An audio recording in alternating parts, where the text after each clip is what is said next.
Hello, and thank you for tuning in to That's Life.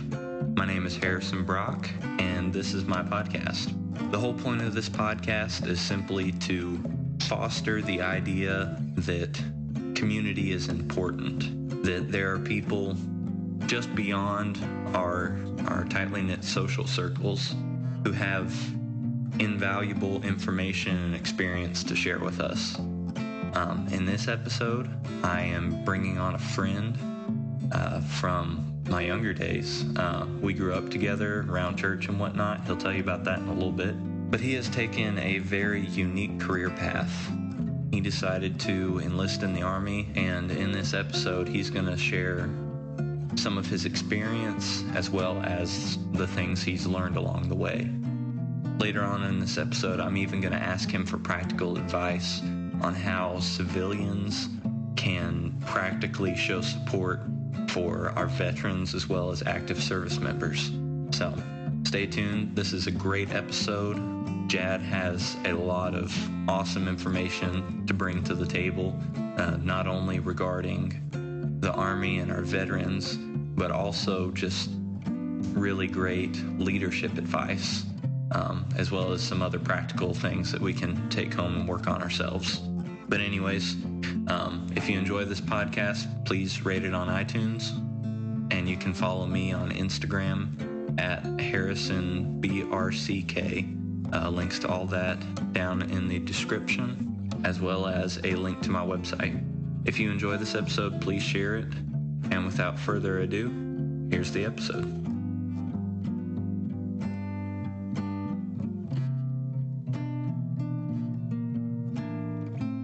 So I'm JAD Dishner.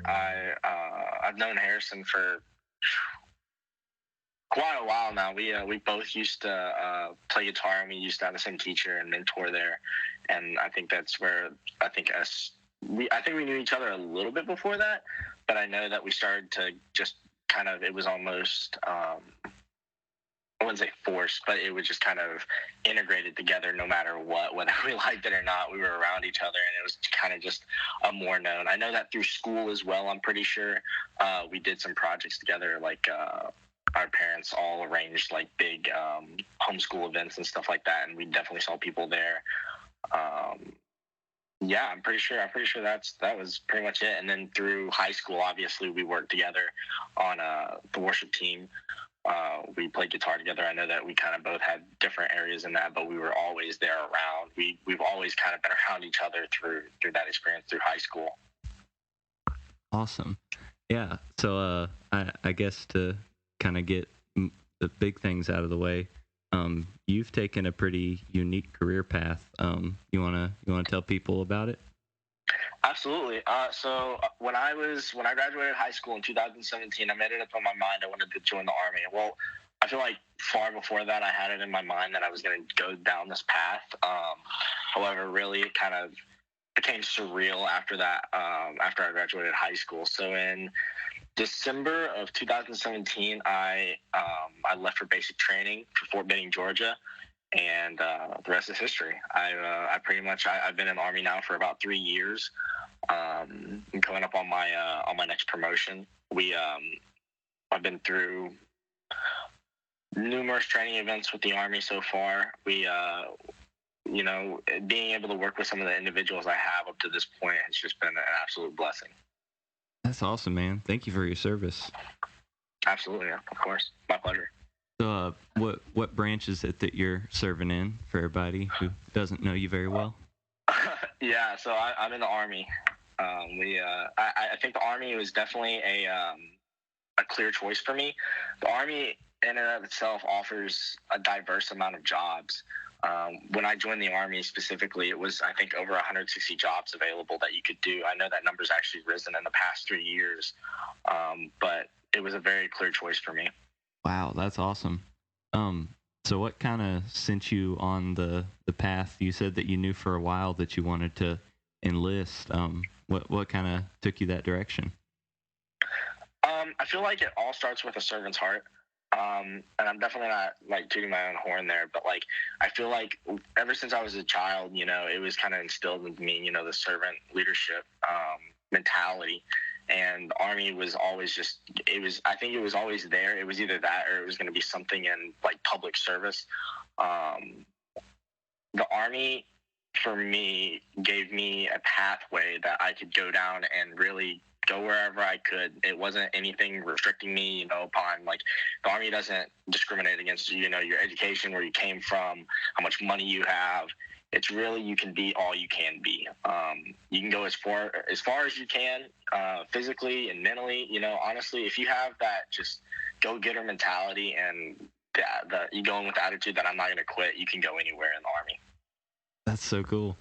So where have you gone so far? What have you gotten to do? So when I first got here, so I went through basic training, obviously. I arrived at my first duty station. I'm stationed here at Fort Hood in Texas, in Central Texas. I arrived at my first duty station. We had numerous small our prerequisite training events for the year. I did things such as we did a gunnery, which a gunnery is just where we qualify with our vehicles. So whatever weapon systems are on vehicles, like with tanks, we utilize Bradleys, so we had to qualify with our Bradleys with those weapon systems. And then we moved straight into it's called Pegasus Forge. It's our battalion level training. It's a large coordinated event where you train with everyone in your battalion, which in a battalion there's 5 companies. And we train in coordination with them. It gives you kind of a sense of what it's going to feel like when you go to a higher level of echelon of training, because the Army always does it in like baby steps. We start in just your very basic. We rehearse. We do everything for the train up. We have all of our equipment. We know what we're going to do. Then we start progressing and making it larger. And it's kind of like a snowball effect. After that training event, we went into just preparation for the next phase. And the next phase was going to the National Training Center in California in Fort Irwin. And that's a brigade level training. So if I'm not mistaken, there's 7 battalions in a brigade. And we go there and it's like completely simulated. It's supposed to look exactly like, I'm pretty sure it was based around looking just like Afghanistan. Has mountain ranges out there. It's basically just the desert. You're out in the middle of nowhere, and you stay there for about a month, maybe a little bit more than a month, and you train. It's just constant training, and it's immersive. Awesome. So what's your experience been like so far? I know those of us who have never had any experience in the Army, the only thing we have to go off is stories that we hear from a few people here and there, and then movies, but obviously that's not always an accurate representation of what it's like. Absolutely, man. I feel like the Army, like you said, too, when I first left for basic training, I had a totally different view of what the Army was going to be like. It's really different than what you think. Even in basic training, when you get in basic training and you're going through it and you start to get like the hang of things, that's not what the Army is actually like when you get to your first unit. I tell you, there's a lot of people, not specifically my job. It gets to certain points like that. My job's a very fluid job. It's constantly either going, and you have to be able to move at 100 miles per hour and then slow down to 10. There's other jobs that are very consistent, like jobs that are just straight 9 to 5s. If people saw what it was like in daily life for some of these jobs, they would, you couldn't tell the difference other than the fact that they wake up in the morning and do PT and wear a uniform to work every day. Wow. So what exactly is your role in the military right now, or are you allowed to share? No, absolutely. Okay. So I'm an infantryman right now. The infantry is the United States Army's main fighting force. We're at the most basic level of fighting. We're the most diverse MOS. We pretty much have to know everyone's job. Whereas you have your combat medics and stuff like that. They specialize in medicine. Well, as infantrymen, you get qualified to work on in the medical field. Even you learn basic first aid and advanced first aid. We learn anywhere. We're experts in weapons. We're experts in land navigation. Experts in your basic survival stuff. We're experts in medical. You're just a well-rounded individual, really a jack of all trades and a master of none. And as far as infantry goes, that's if anyone out there is really wanting to join the military, infantry is not for everyone. It's definitely a very physically demanding job, and you can, there's a lot of places you can go, so you can't really narrow down where you're going to go. Infantry are everywhere. I would say that if special operations is a thing that you are interested in, infantry is a really good way to get into that. That's not saying that other MOSs don't get in there, other jobs, but if you want to do something that's really just where the rubber meets the road, infantry is a very satisfying job in that. Doing a job that anyone can do, but not many people want to do. That's really the main pride in being infantry. That's so cool. So what led you towards the infantry as opposed to other jobs?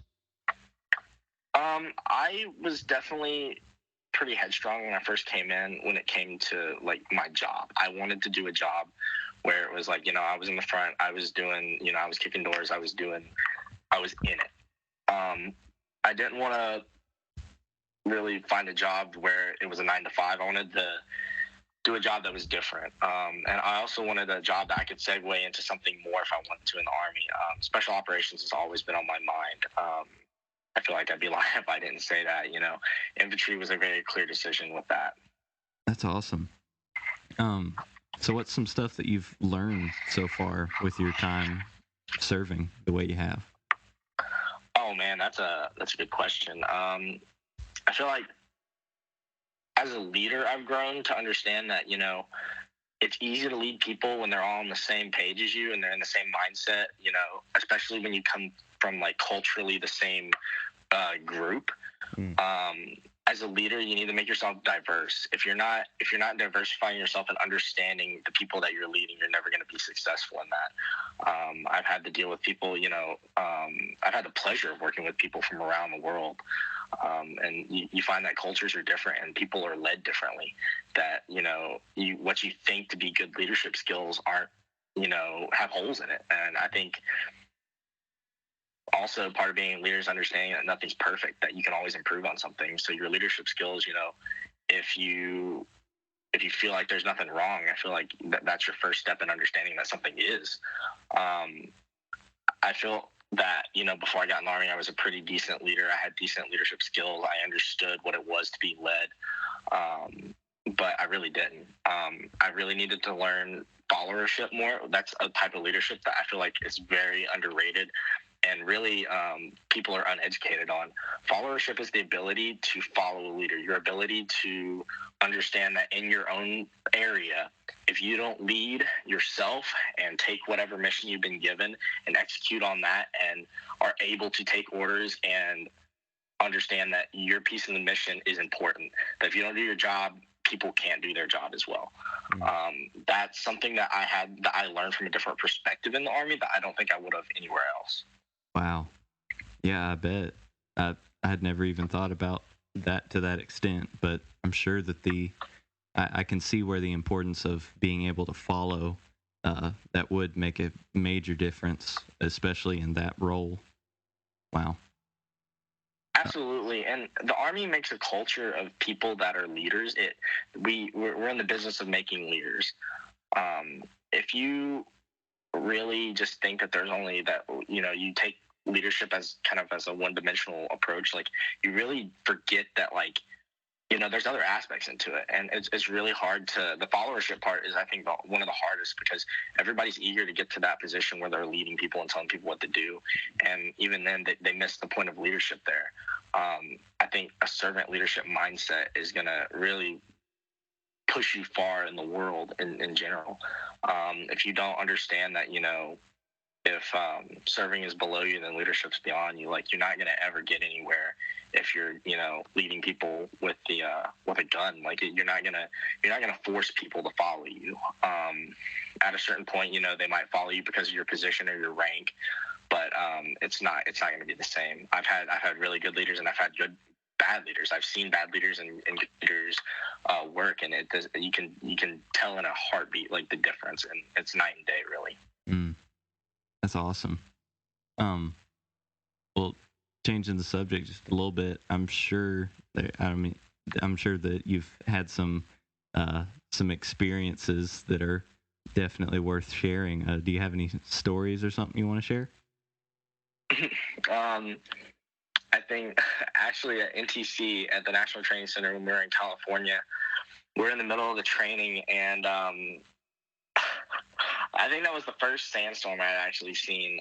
We were in the desert, and we had just got, the weather was just not with us. We got done running missions and stuff like that, all, I think, for almost 30 hours straight. And we just started to bed down, and a sandstorm blew through.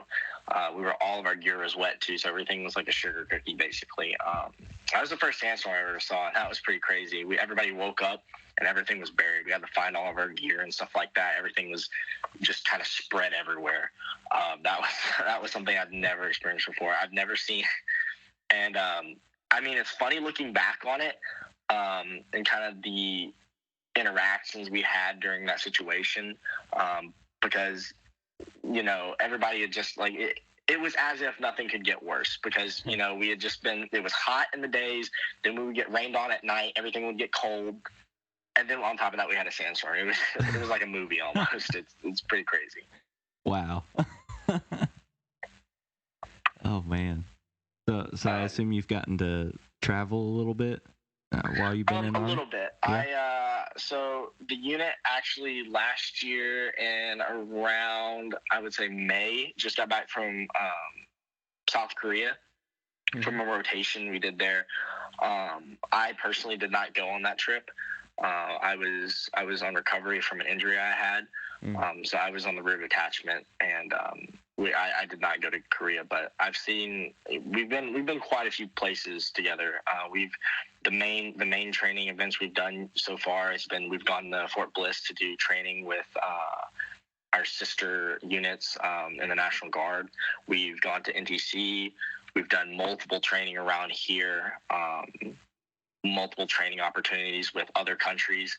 Just recently, Fort Hood hosted the French and the British forces. We've had Dutch forces.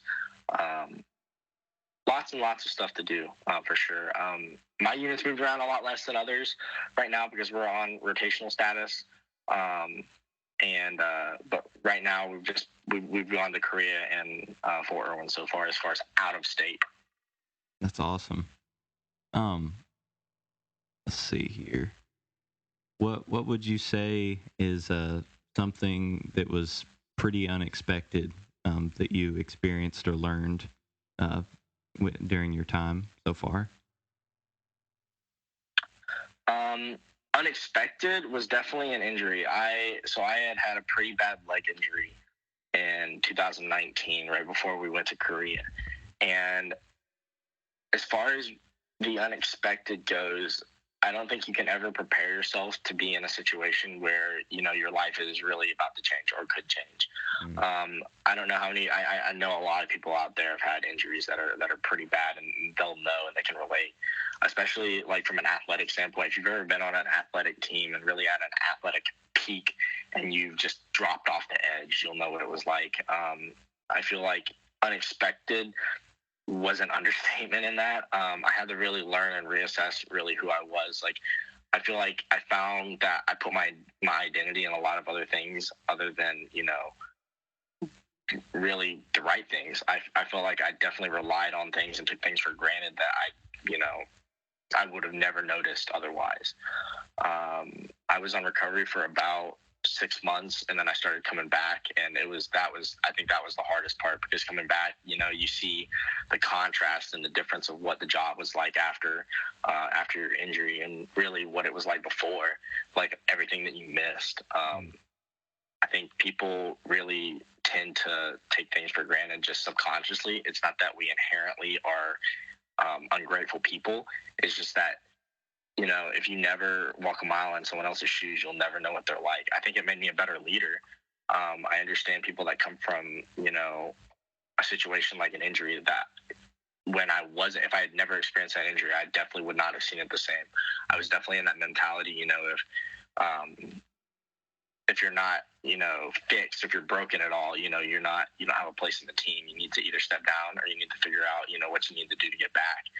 And sometimes that's a mentality you need to work with. But like I said, being two-dimensional in your leadership is never an effective leadership method. Mm-hmm. If you never see things from the other side, then you're not going to be able to effectively lead, the other half of your formation and the group of people that you're with. That's really good. One thing I was kind of curious about, how has your relationships, family and otherwise, been affected by this? I'm sure there's been a lot you've had to work through there over time. Yeah, that's a really good question. Thankful for technology and the age we live in. We can connect and network from thousands of miles away. However, I think that physically being apart has definitely taken a toll in a lot of areas. The first couple of years were really rough. It's adjustment, really. If you've never, I think some people have lived away from their direct family and their friends and everything for a while, at their periods of time, here and there. But really, when you have a change of life and it's an entire, what people don't understand about, especially the active duty Army, it's a change of lifestyle. And you can really get bogged down in what the Army is and the constant work. It's not really, it's hard to explain if people don't have never experienced it themselves first. But if you can imagine moving away from your family, having to change your schedule, and then move to a separate place somewhere in the United States or maybe outside the United States, and your day-to-day life is just, from 5:30 in the morning or 6:30 in the morning to 5 o'clock in the afternoon, your life is the Army. The really only cool down time you have to just kind of be you and do your thing is you're having a couple hours at a time in the weekdays, and on the weekends, you're just trying to figure out, heck, you might still be doing work from the last week. The workload definitely prevents a lot of people from networking after they get into the swing of things in the Army, because I think as human beings, you're really adaptive. We're adaptive people, and you learn how to just kind of manage what's at hand. And if you aren't making priorities out of hey, I'm going to call my family at this day or at this time, I'm going to talk to these people, it's not going to be a part of your schedule. I feel like that's the hardest thing for soldiers. As for me personally, I definitely struggled with that. I still do a little bit. I have to make it a priority in my days to call people, to talk to people. It's not, and especially once you graduate high school and you go into college, everybody kind of goes their separate ways. And I feel like we use that a lot of times as excuses that, I'm busy, I'm doing this, everybody's busy in their own way. They're all doing their own thing. If you really care about the relationships you have, you're going to make that time to make the call or to make sure that you keep that connection alive. That's really good. One thing I've kind of been curious about, from a civilian's standpoint, I've often wondered what the best way to show my appreciation for those who are serving is, because I know there's times where culturally it seems a little difficult to show your appreciation to somebody who's serving like you in a way that translates well. So just as somebody who is just a civilian, what's the best way for us to express our gratitude for what you and the other servicemen and women do? Man, that's a fantastic question. It's really, I guess, to lighten the mood, that segues into a really kind of awkward thing for our service members, I believe. Some service members take it better than others. A lot of the times it's just kind of, it strikes you as unusual. Like when you're not in the military, your first thing you think when you see somebody in uniform is to thank them for their service. But when you're in the military, it's almost an uncomfortable thing when people address it, and it really shouldn't be. But it's just unexpected, and you really forget that you're in the military almost in certain aspects when you're just out doing your normal thing, or you're, I guess, coincidentally in uniform when you're getting lunch or something like that.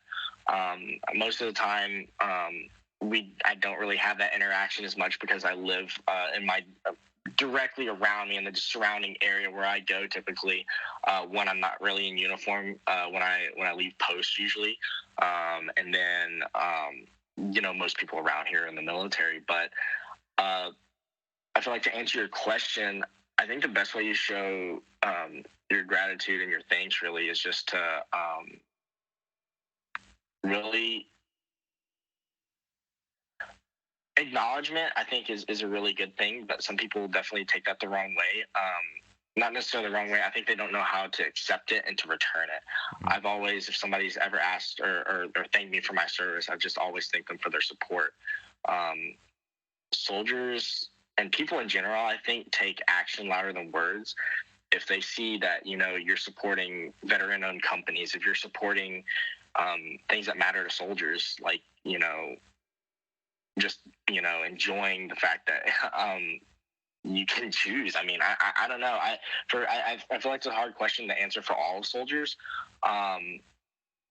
because I think a lot of soldiers really have the mindset of that they understand that it's really a thankless job in certain aspects, and they've come to accept that. It's not really something that people look for thanks in, so it's unusual when you get thanks. But really, I think supporting veteran-owned companies, and then just having either your physical support when it comes to things and matters of the Army, educating yourself on anything related to the Army, that kind of shows that you care. And I think for me personally, that means a lot to me when I see people supporting veterans even after they're out of the military, because it shows that I think soldiers struggle with the one thing that soldiers struggle with the most when they get out of the military is a loss of identity. They've identified as a soldier and found their identity in being a soldier and wearing that uniform for, sometimes it might be 3 years, it might be 20 years. And the hardest thing for a lot of transitioning soldiers is to find who they are when they're out of the military, and they feel like kind of, they had this social status of being a soldier, and that they took pride in that now as, veterans, as transitioning back into a civilian role in life, that they're kind of forgotten, that they're not really noticed anymore for that. I know that in a lot of ways there's nothing, that's not really something people think about, but I think it's a very, very important thing that we don't forget the people that have served before us. Absolutely. That's an extremely helpful perspective, at least for me.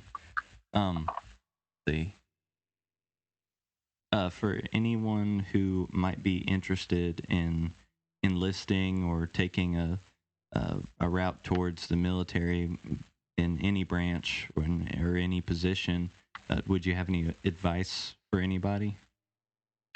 Yeah. If you're looking at joining the military, I would say that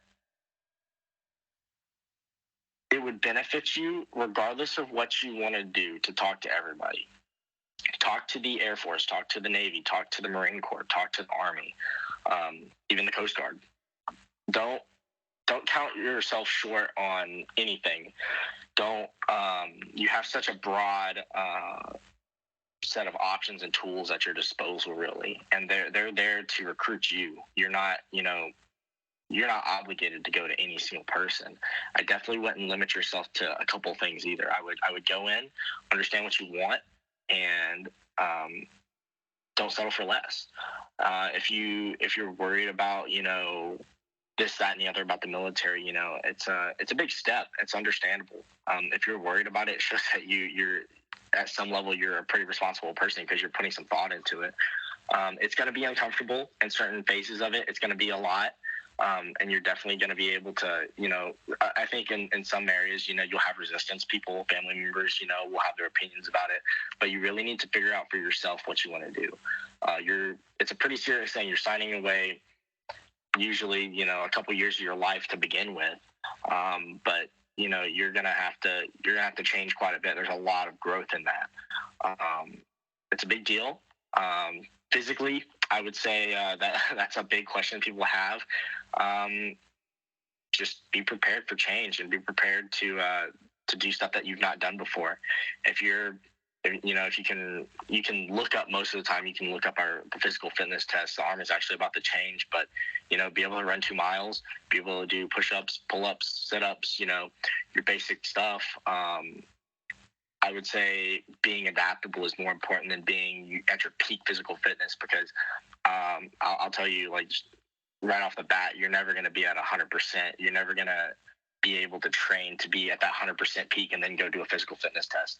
Half the time through basic training, people were sick. Most guys had like strep or fevers going through basic training, and you just had to push on and do whatever physical activities are there. So really being flexible and being able to adapt to everything, I feel like is a very important trait that you need to go in having. I would say the most important thing out of all that is ask people that are in, ask people that that have been in the military. I think more importantly, try to ask people that are in actively or had just gotten out, because a lot of the things, like the Army and the military in general, changed quite a bit within a couple of years. So definitely educate yourself, make sure you know what you're getting into, and all the benefits you get from it. Don't let the Army or the military in general cut you short on anything. The Army and the military as a whole can benefit you in many, many ways. Don't think that active duty is the only way to go. National Guard is an extremely, extremely useful tool to utilize. I feel like if I had not chosen this career path and I wanted to take a more, a different approach than active duty military, the National Guard would have been just a no-brainer. You get assistance with your college. You get to still serve your country. You get to serve your country in a capacity that, no one else in the military can. National Guard get to do things like, we recently saw where they helped assist and protect people in our capital. Natural disasters, like, that's really a different kind of service than like people would think the military does. But the National Guard plays a very, very vital part in our military. But I would say overall, just educate yourself. Great. Do you have any other final thoughts or stories or anything you want to share? Final thoughts. I would say, be all you can be. Don't sell yourself short. Nothing's out of your reach if you just put your mind to it. Everything, if I would say 9 times out of 10, it's in your head. Don't let yourself get ahead of yourself and really kind of psych yourself out of something. If you want to go try something, you only live once. Go try it. It's nothing bad can come from that. The only thing you're gonna do is learn. What you do with that, however, is really where it changes you. Well, thank you so much for doing this, man. I really appreciate it. Absolutely, I appreciate you for having me on. No problem. And again, thank you for the way that you serve. It's a blessing for all of us. Absolutely, it's my pleasure. Thank you. I appreciate it. I really do. I enjoy talking about stuff like this. Oh, it was really fun for me. Like I mentioned before, I don't have a lot of experience in this, so it's always really fascinating to hear about it. If you ever need somebody to talk to about that, or if you yourself have ever thought about joining the military at all, I'm always open ears. Well, thank you, man. I appreciate it. Yeah, no problem, dude. All right. Well, I will let you go. Thank you again for doing this. Yeah, absolutely, man. Appreciate it. Have a good rest of your day. You too. Bye-bye.